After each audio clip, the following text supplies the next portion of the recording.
Assalamualaikum warahmatullahi wabarakatuh.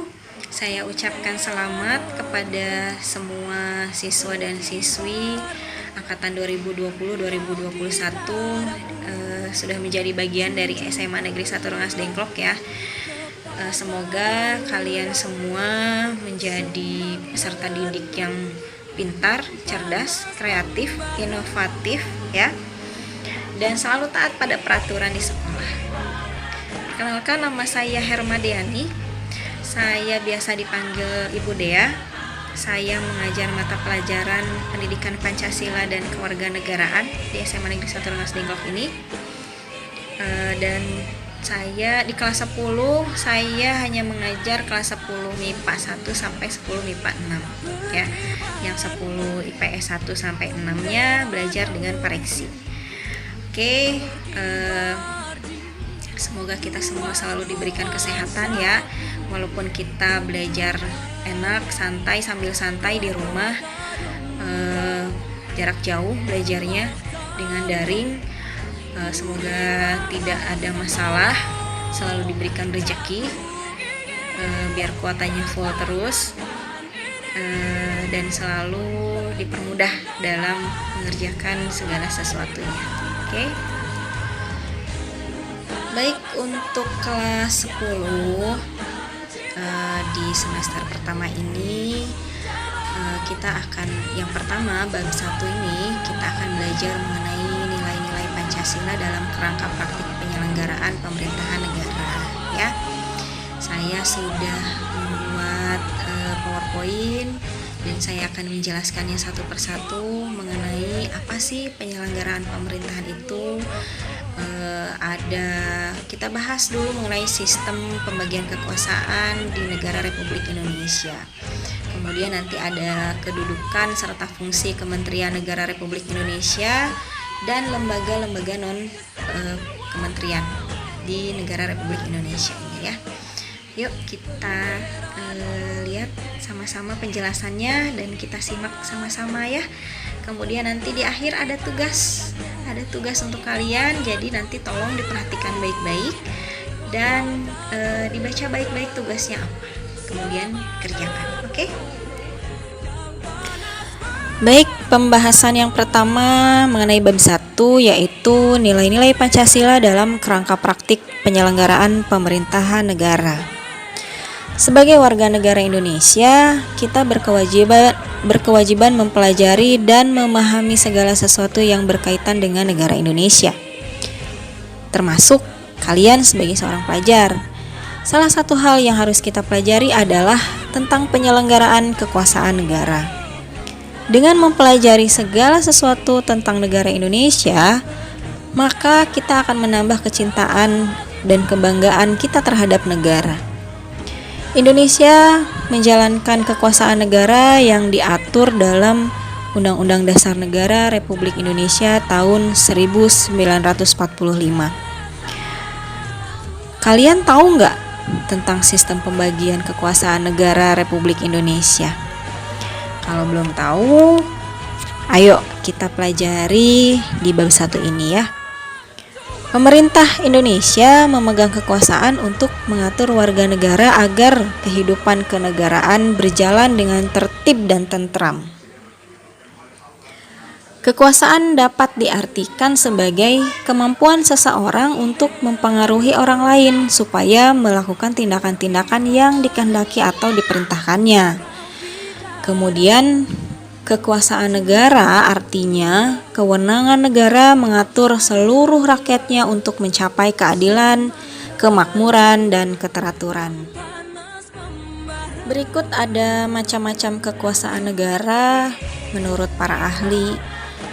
Yang pertama adalah macam-macam kekuasaan negara menurut John Locke, yaitu legislatif, eksekutif, dan federatif.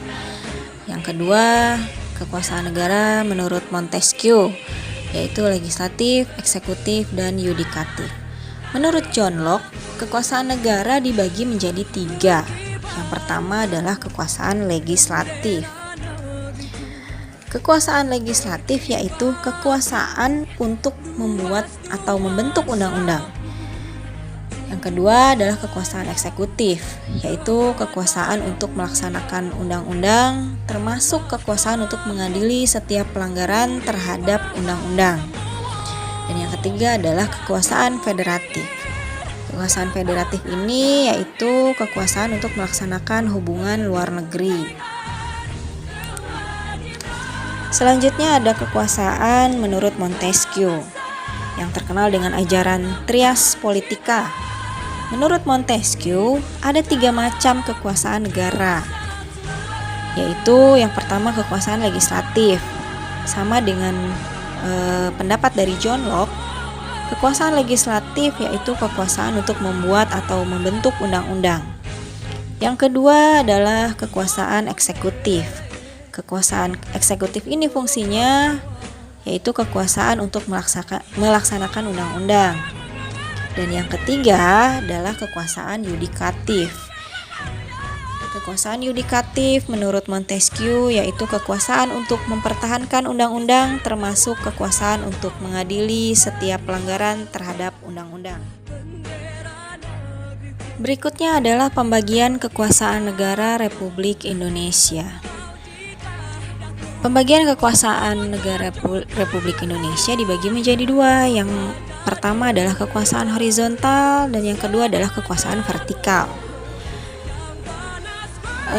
Konsep pembagian kekuasaan di Indonesia diatur sepenuhnya di dalam Undang-Undang Dasar 1945.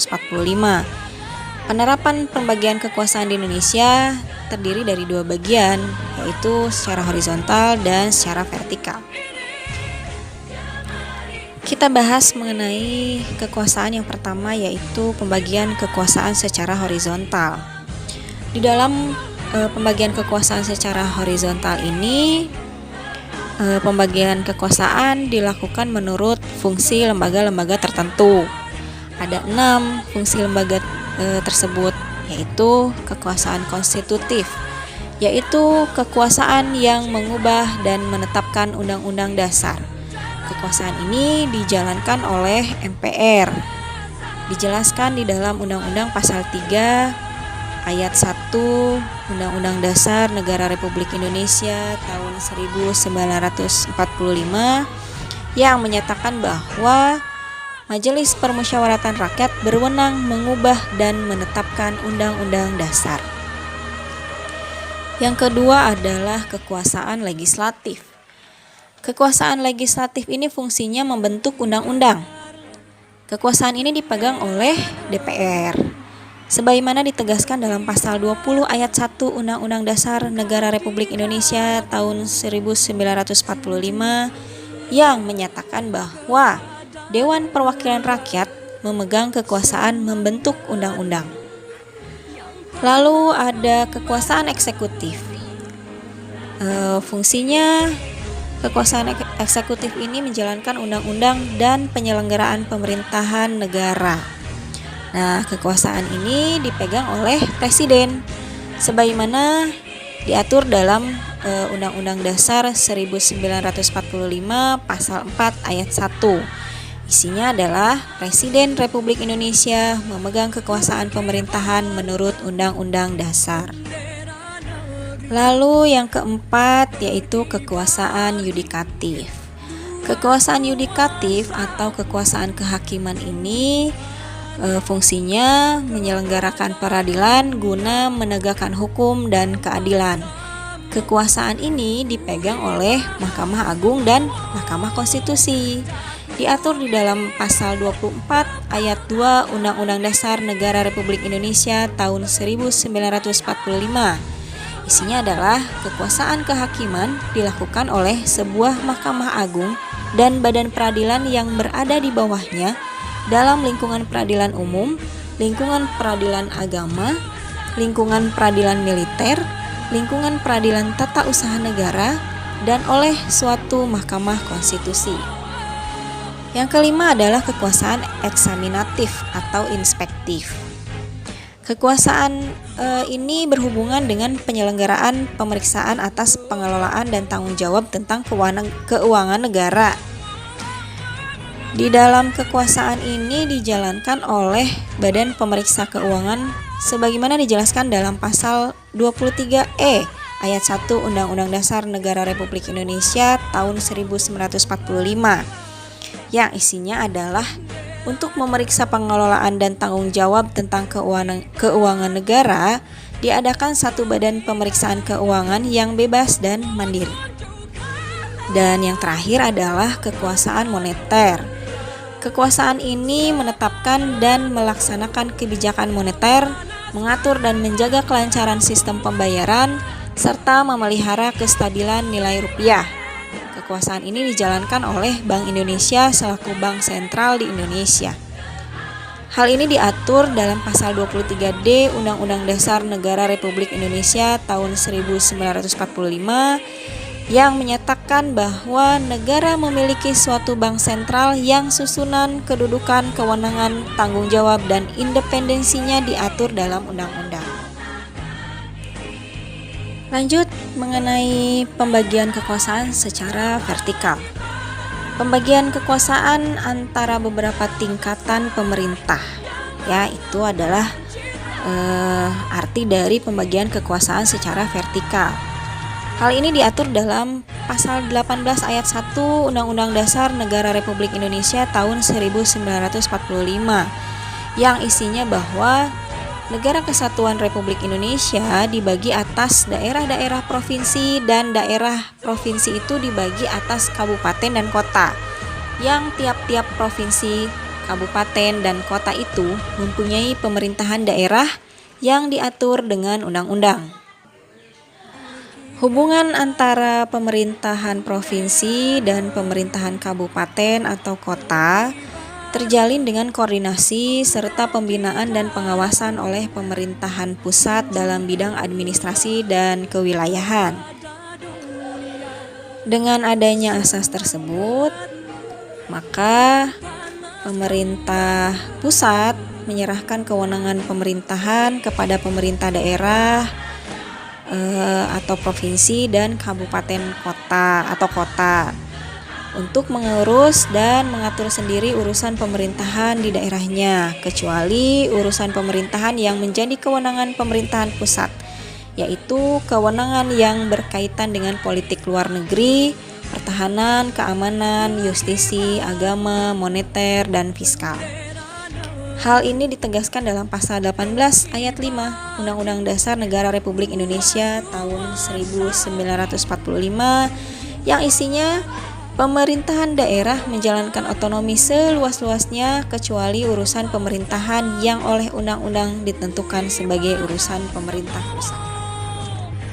Nah, jadi setelah tadi saya jelaskan mengenai kekuasaan secara horizontal dan vertikal, bisa dilihat ya kalian setelah menyimak penjelasan saya tadi, berarti di negara Indonesia menganut pembagian kekuasaan berdasarkan ajarannya Montesquieu, yaitu kekuasaan legislatif, eksekutif, dan yudikatif. Selanjutnya saya akan menjelaskan mengenai kedudukan serta fungsi Kementerian Negara Republik Indonesia dan lembaga pemerintah non-kementerian. Kalian pasti tahu bahwa presiden di Indonesia mempunyai kedudukan sebagai kepala pemerintahan sekaligus kepala negara. Oke. Oleh karena itu, presiden mempunyai beberapa kewenangan. Kira-kira menurut kalian seorang presiden bisa nggak melaksanakan sendiri tugas dan kewajibannya? Tentu tidak bisa sendiri ya. Dia harus mempunyai bantuan dari orang lain, seperti kita halnya sebagai manusia tidak bisa hidup sendiri. Siapakah kira-kira yang mendampingi dan membantu presiden dalam penyelenggaraan pemerintah? Yuk dicermati lagi penjelasan dari saya berikut ini ya. Dalam melaksanakan tugas-tugasnya, presiden dibantu oleh wakil presiden dan para menteri. Nah, menteri-menteri negara ini diangkat dan diberhentikan oleh presiden. Menteri-menteri negara ini memimpin kementerian negara. Kementerian negara adalah perangkat pemerintah yang membidangi urusan tertentu dalam pemerintahan. Nah, keberadaan Kementerian Negara Republik Indonesia diatur secara tegas dalam Pasal 17 Undang-Undang Dasar Negara Republik Indonesia tahun 1945 yang menyatakan bahwa Presiden dibantu oleh Menteri-Menteri negara. Kemudian Menteri-Menteri itu diangkat dan diberhentikan oleh Presiden. Setiap menteri membidangi urusan tertentu dalam pemerintahan. Dan pembentukan, pengubahan, dan pembubaran Kementerian Negara diatur dalam undang-undang. Nah, selain ada Kementerian Negara Republik Indonesia, Presiden juga dibantu oleh lembaga pemerintahan non-kementerian. Apa ya bedanya? Nah, ini bedanya. Kalau Kementerian Negara Republik Indonesia bertugas menyelenggarakan urusan tertentu dalam pemerintahan di bawah dan bertanggung jawab kepada Presiden dalam menyelenggarakan pemerintahan negara. Sedangkan lembaga pemerintahan non-kementerian adalah lembaga pemerintahan yang berada di bawah Presiden dan bertanggung jawab langsung kepada Presiden melalui menteri atau pejabat setingkat menteri yang terkait. Nah, itu tadi mengenai perbedaan antara Kementerian Negara Republik Indonesia dengan lembaga non-kementerian. Nah, kalian tahu nggak ada berapa menteri di Indonesia dan apa saja? Ayo, siapa aja yang bertugas di lembaga-lembaga kementerian dan non-kementerian ini? Cari tahu ya, nanti itu ada di tugas bab 1 semester 1 ya. Ayo dilihat dulu tugasnya. Yang pertama adalah bentuk kelompok dulu dengan jumlah 4 orang per kelompok. Kemudian cari referensi untuk menjawab pertanyaan. Kalian bisa cari di buku paket, bisa cari di internet, atau di buku-buku lain yang menunjang kalian menjawab pertanyaan-pertanyaan yang saya ajukan. Yang kedua, jawablah pertanyaan-pertanyaan berikut ini.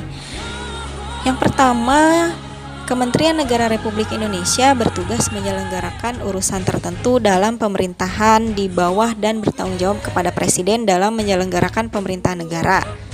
Sebutkan tugas-tugas Kementerian Negara Republik Indonesia.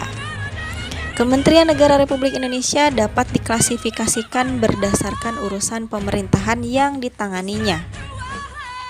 Tugas kalian adalah tulis daftar kementerian yang ada di negara Republik Indonesia pada masa kepemimpinan Jokowi ya, pada masa kepemimpinan Jokowi yang sekarang nih ya. Lalu tulis nama-nama menterinya juga yang bertugas di bidangnya masing-masing. Oke, ada berapa jumlahnya dan apa saja tugas-tugasnya dan siapa saja menteri-menteri yang bertugas di bidangnya itu. Nah, kemudian sebutkan 5 buah contoh lembaga pemerintahan non-kementerian di negara Republik Indonesia. Kemudian jelaskan tugasnya dan fungsi dari lembaga tersebut apa. Oke. Selanjutnya, ketik jawaban kalian di dalam Microsoft Word. Ya, diketik, kemudian filenya di save dengan nama tugas bab 1 kelas 10. Nah, kalian kelas 10 apa nih? Kalau 10 MIPA 1 berarti tugas bab 1 kelas 10 MIPA 1. Tulis juga nama kelompoknya. Kelompoknya kelompok 1 atau kelompok 2 atau kelompok 3, kelompok 4, 5 atau 6. Ya, jangan lupa nih nama-nama kaliannya juga ditulis, diketik ya. Biar saya nanti gampang ngasih nilainya. Terus kirimkan tugas kalian melalui Google Classroom yang sudah disediakan di masing-masing kelas. Yang terakhir, file harus dikumpulkan paling lambat tanggal 1 Agustus. Jadi tugasnya harus dikumpulkan paling lambat tanggal 1 Agustus ya. Kalau sudah lewat di tanggal 1 Agustus saya masih terima, tapi mohon maaf nih kalau nilainya saya kurangi. Oke, nanti bisa menghubungi saya di WhatsApp atau di Classroom di chat di Google Classroom-nya. Oke, Kalau ada pertanyaan nanti boleh di chat di Google Classroom atau melalui WhatsApp saya. Terima kasih.